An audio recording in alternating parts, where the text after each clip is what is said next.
239. Reconciliar la economía materialista con la espiritualidad. El mundo exterior no te proporcionará respuestas espirituales. Mientras no asumas tu papel de creador de la realidad. Joe Vital. Reconciliar la economía materialista con la espiritualidad, el gran desafío del nuevo milenio. La humanidad tiene frente a sí al menos dos grandes desafíos en este nuevo milenio: 1. Reconciliar nuestro ser material con el ser espiritual, y 2. Reconciliar las necesidades individuales con las necesidades colectivas. Al primero le llamaré la reconciliación entre la economía y la espiritualidad, y al segundo la reconciliación entre yo y el otro. Debido a que no hemos reconciliado estas dos dimensiones de la vida humana, nos encontramos en guerra, exclusión social, sufrimiento, desilusión, ira, incapacidad de avanzar, y muchos otros males. Para analizar estos desafíos, podríamos hasta crear una figura cuadrangular la cual contiene las posibles alternativas que pudiesen ser analizadas en forma individual. Por ejemplo, sería interesante que discutiésemos las posibles alternativas alrededor de nuestro destino material individual M y con relación al destino material colectivo MC. En forma similar, podemos hacer una reflexión sobre el camino espiritual individual E y el colectivo EC. Todas estas combinaciones y otras permutaciones EG, material espiritual EM, individual colectivo, y C, ofrecen campos de reflexión para aquellos que están en el camino de la introspección y de su propia transformación humana. En este capítulo, quisiera compartir algunos pensamientos respecto de estos desafíos. Sin embargo, primero me gustaría dar un marco de referencia a un posible debate posterior. El milenio de la globalización. Cada vez más vivimos en una sociedad globalizada. Nosotros vemos más sus resultados e influencias, de lo que entendemos sus aspectos más trascendentales. Así es como sabemos que estamos globalizando a nuestras economías, mientras que también nos damos cuenta que no se están globalizando las sociedades, los pueblos.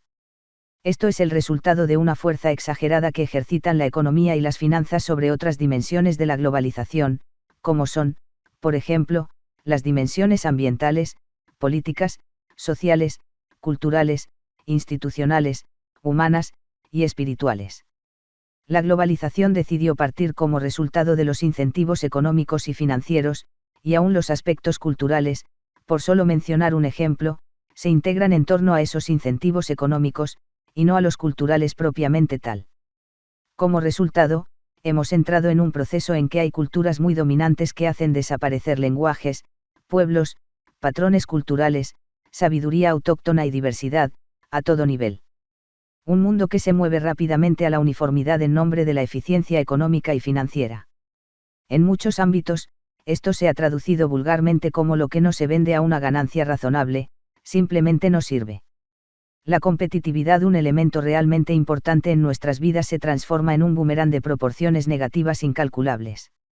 En otros ámbitos, esto se ha traducido en crecimiento económico primero, y protección del medio ambiente después. Más aún, como la economía y las finanzas son la fuerza motriz del materialismo de mercado, esto también se ha traducido en algo de un profundo significado sutil: satisfaga sus necesidades materiales primero, y las necesidades espirituales después, otra manera de decir que la espiritualidad es el lujo de los que son ricos materialmente.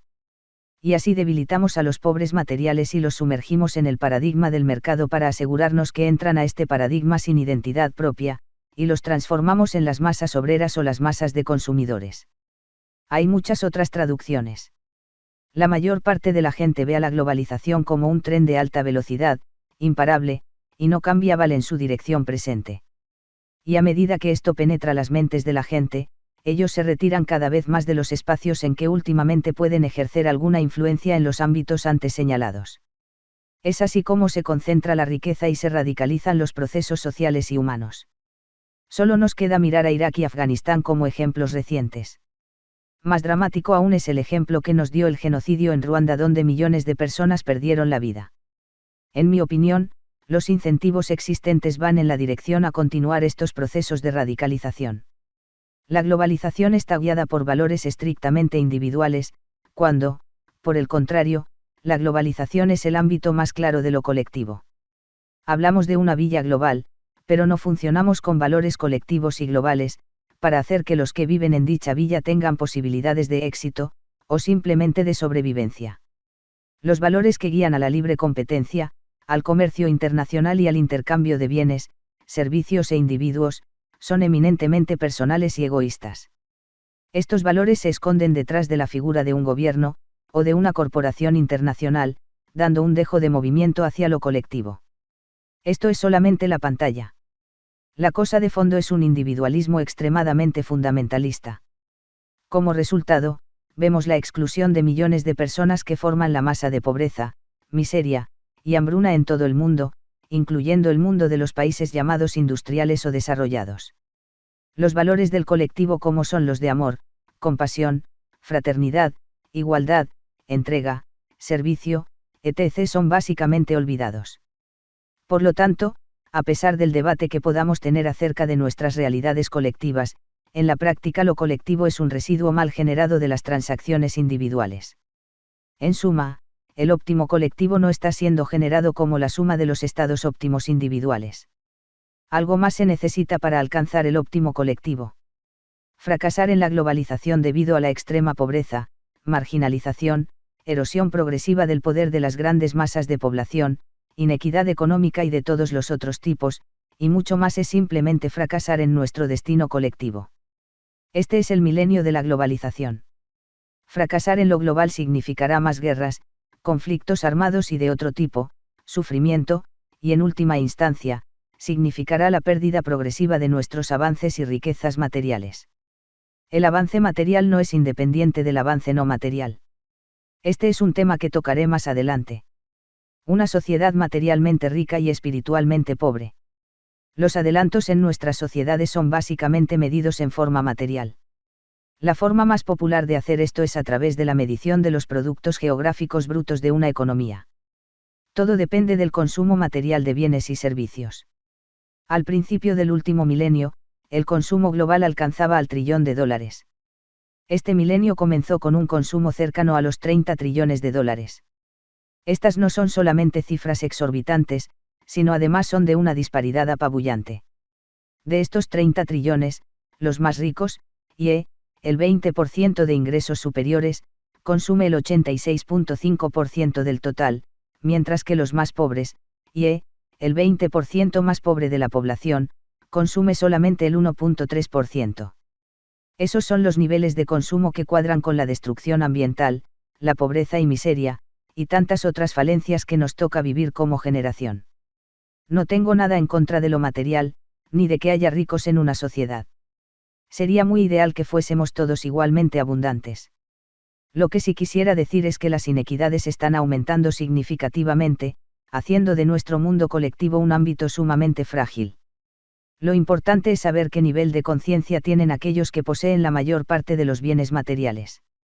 La conciencia humana de aquellos que tienen el poder, y la influencia sobre los adelantos tecnológicos. La conciencia humana es la clave y, a la vez, el puente que une lo material con lo espiritual.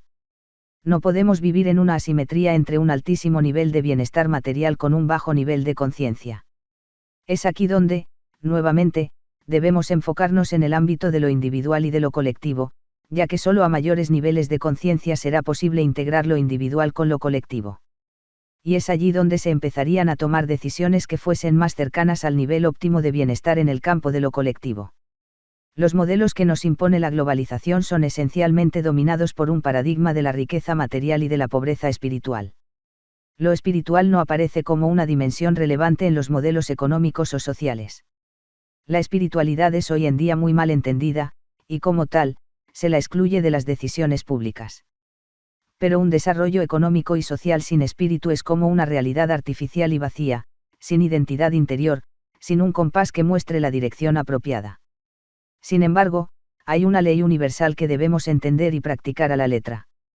En particular, que la riqueza material está íntimamente ligada y es dependiente de la riqueza espiritual. Lo material no existe sin que todo esté ligado a lo no material. Hoy en día hay muchísima evidencia científica que demuestra que la fuente de la materia es la no materia. Por lo tanto, es cuestión de tiempo para que se vea el colapso de aquellas sociedades que solo están en el camino del materialismo desarrollista. La tecnología, que está a la base de dicho avance materialista, depende de la inteligencia humana. Y la inteligencia humana depende de los estados de conciencia que son capaces de manifestarse en forma material más avanzada. Altos niveles de avance material tienen que ir acompañados por necesidad de más altos niveles de conciencia espiritual. La sociedad del 200%, hacia lo colectivo.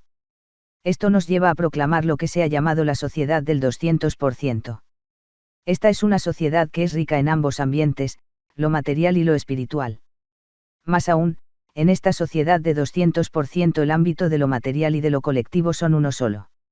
Esto se da a través del reconocimiento y de la práctica de la interdependencia humana y de la interdependencia de todos con todo. Es decir, es una sociedad que avanza en todas las direcciones que se identificaron al principio de este artículo. Es este principio de interdependencia que también nos lleva a desarmar la falacia de que podemos desarrollarnos solo individualmente, sin hacer avanzar el desarrollo de lo colectivo. En conclusión, no hay nada material que no tenga origen en lo espiritual, ni nada espiritual que no se manifieste materialmente. Más aún, no hay nada que signifique avance individual independiente del avance colectivo. Por lo tanto, podemos avanzar aquí un principio fundamental de la espiritualidad: uno avanza en lo personal para darse por entero al servicio de lo colectivo. No existe espiritualidad de lo personal exclusivamente, excepto como una forma de fetichismo. Pero eso no es espiritualidad. La economía espiritual, ¿es esta posible? Mucha gente ve a la economía como la demostración práctica de lo material. Ven a la economía y la espiritualidad como dos posiciones extremas en la vida humana. Esto es simplemente el resultado de un error del intelecto. La economía es una colección de valores que la gente usa en condiciones de escasez material. Es la ciencia de la escasez. Es la ciencia que explica o predice el comportamiento humano bajo condiciones de escasez. Si los valores son individualistas, como se notó anteriormente, entonces el comportamiento de las personas bajo condiciones de escasez serán muy distintas a una situación en que los valores son colectivos. Es simplemente una cuestión de valores, y por lo tanto, nuevamente, una cuestión de niveles de conciencia humana. La evolución humana nos está llevando cada vez más hacia la integración de valores humanistas y espirituales en la economía. Cuando la economía se rija por dichos valores, comenzaremos la práctica de la economía espiritual. Esta es la economía del futuro. Esta es la economía que integrará los ámbitos materiales y espirituales, individuales y colectivos. Un camino inevitable para la humanidad dadas las situaciones de conflicto, inequidad, y destrucción ambiental y social que estamos experimentando. Reflexiones finales. Para que los cambios propuestos aquí se materialicen se requiere de una revolución profunda de los valores que rigen a la globalización, de un compromiso profundo en el ámbito político y social, y de una nueva forma de liderazgo que abrirá los caminos necesarios para el verdadero cambio. En general, podemos decir que la transformación humana o es el fiel espejo de un consenso pacífico, o será el desgraciado resultado de guerras y conflictos. La decisión es nuestra.